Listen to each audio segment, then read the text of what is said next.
Today we'll also talk about our next lab, which is lab 6. So in this lab, we again will go back to the very basic architecture we have in our small microcomputer that we use in our using our Fox trainer board. So I just want to highlight a couple of different components here instead of just talking about the whole thing. Now, remember, we tried this board. We already wrote a couple of different code and then applied it here using our microprocessor. But this board also comes with some port. Okay. Now, what exactly are these ports? As you can guess just from the name of the port, these are the input ports and these are the output ports. That actually means that using these ports, our microprocessor can communicate with different devices, just like your computer. For an example, if you think about your computer has also ports.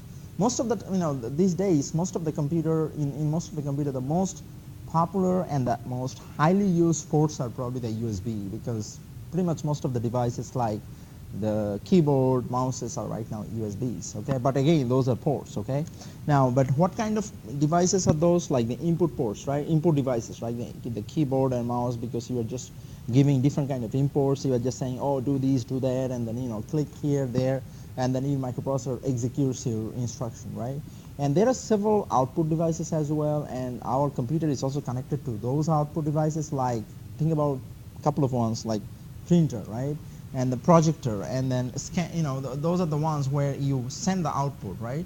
So the ports are actually used to communicate with different devices outside of your computer, okay? So we want to see a very basic glimpse of the ports, that how the ports in our board can be used to communicate with other devices. So let's see how we can do it. Now, if you recall, this is our, if you recall in our board, there are some black slots like these. So these are the slot where actually we have our port. You see what I'm saying? So we actually have several ports. We'll not be using all the port right now, but over the time, even in the next semester, we'll be exploring all these ports and and then using those ports for different labs. Okay. Now we have 4 to 5 ports. So the names of the port are very easy because it's port A, B, C, D, and E. Then all the ports, interestingly, are memory mapped. What does it mean? It means that all the ports have some addresses. Those are some predefined addresses given by Motorola.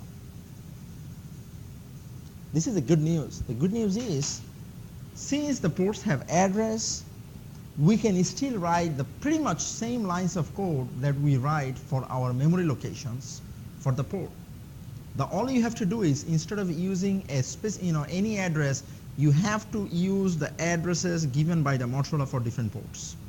Okay, and we'll tell you what are the name of the ports, but that we will for sure make it easy for you so that you can use it easily.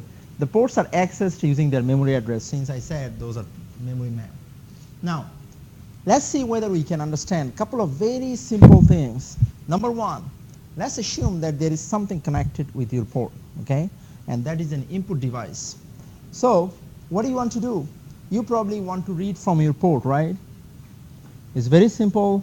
All you have to do is, remember, all the ports are actually 1 byte at max, okay? Now, it's simple. Just we read like an address. Look at how we are reading from the port. It's so simple. So all you have to write is just LDAA port C, or you can even read it into accumulator B, right? LDAA or LDAB port C. So you can read from the port. Now, think about the port C. The port C, again, is a 1 byte port, okay? You can connect something with the port C. We'll show you how to do that. But port C also has an address. Whenever you are writing the port C, the word port C is replaced by the address. But you might be wondering, what is the address and how we are doing it? What happens is, remember, you have some, you use some header file in your program, which is actually written by us. In the header file, what we did is, we have actually written port C, EQU, and then address of the port. So that makes it easy that anytime if you write port C, The port C is replaced by the address of the port C automatically because you are including the header file in your every program. You see what I'm saying? So let's say we want to write something into the port. Okay? That means, let's say you have connected some output device with your port. How can I send the output to the port? It's very simple. All you have to do is you first have to load the data you are trying to send into one of the accumulators. For an example, we load it into accumulator B. I'm saying accumulator A, right? And then in the second line, what you do is you just say, okay, STAA port B. That means you're just saying store this content into port B from A, accumulator A, right? It's actually very simple. All you have to just write is these 2 lines. So this is why the low-level programming is so powerful, because in the high-level language, it is extremely difficult to write something like this using the syntaxes that you have in the high-level language. Because in the high-level language, you don't know anything about the port. I'm saying there is no way you can communicate with the machine so closely, okay? Now, if you look at the layout of whole architecture of the machine, where are these ports? You can see these ports are here at the very bottom. You see there are plenty of different ports. Can you see the port here? See the port A, port B, port C, D, and E, and F. I'm saying C, D, and E. Interestingly, if you look at the port, here is some interesting thing. Look at the ports. Though all the ports are not like same, right? For an example, if you look at the port A carefully, see the some of the line in the port A are outgoing lines, some of the lines are incoming lines. You see it? So you pretty much have to know which port you are using and why you are using it. Let's say port B, you see all the lines are outgoing lines. So you can only, connect the output devices with the port B, right? In the port C, all the lines are bidirectional.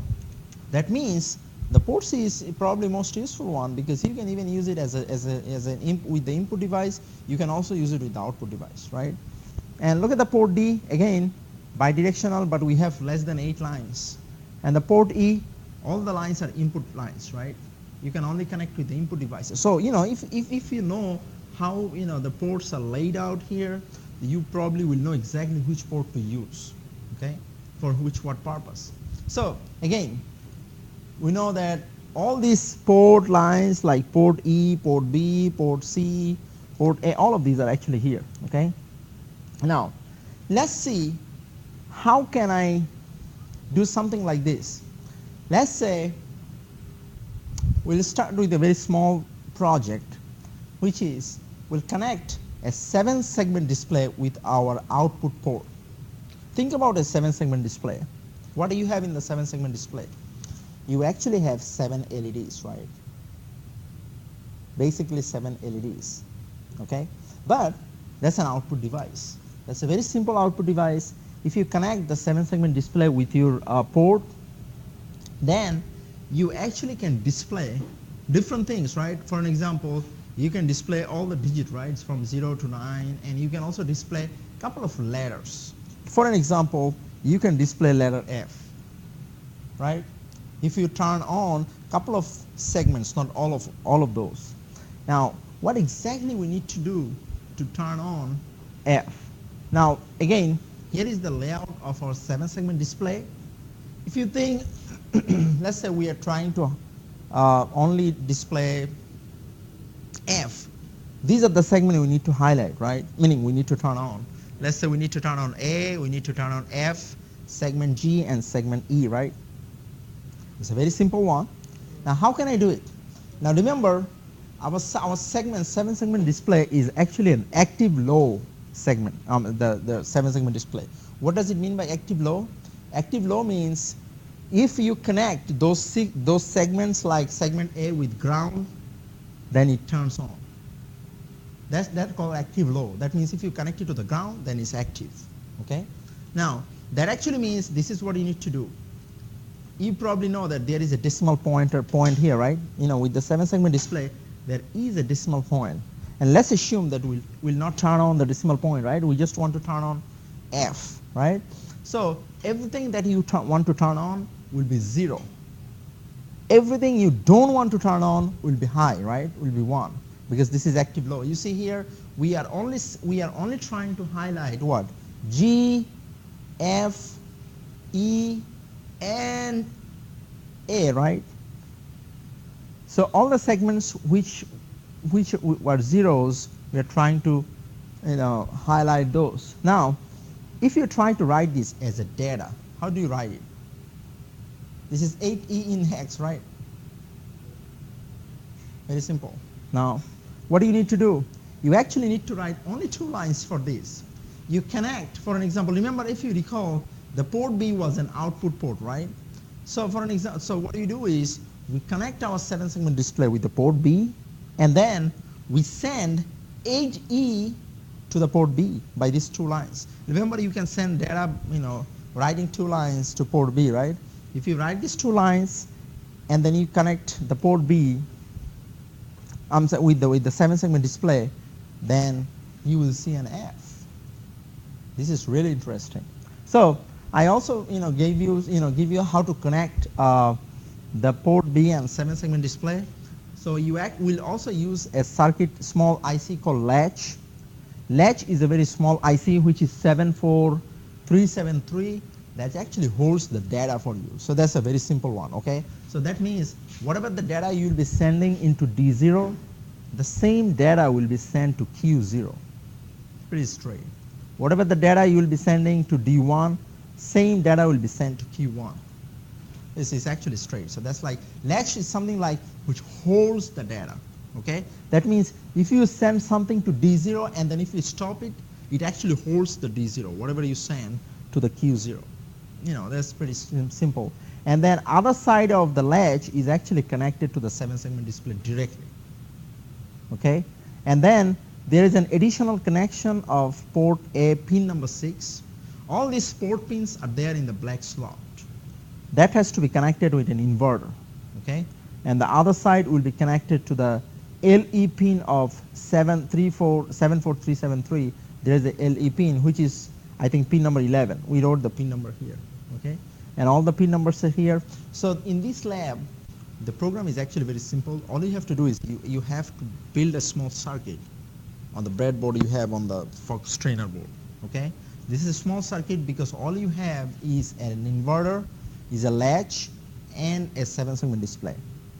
And you see the circuit here, okay? So and then 8-bit latch, this is the diagram of the layout of this 8-bit latch. For this program, we'll actually give you the code. So all you have to do is build the circuit, write the code, and run the program. If you build it correct, since you already have the code, you don't need to do any modification. If you run it right, you'll see the segment F when you run the program. So this is how we want to show you that you can actually write something for your microprocessor so that the microprocessor can control some output devices. And 7-segment display is a very simple and the basic output device, okay? I'll stop our presentation here so that we can try this lab now.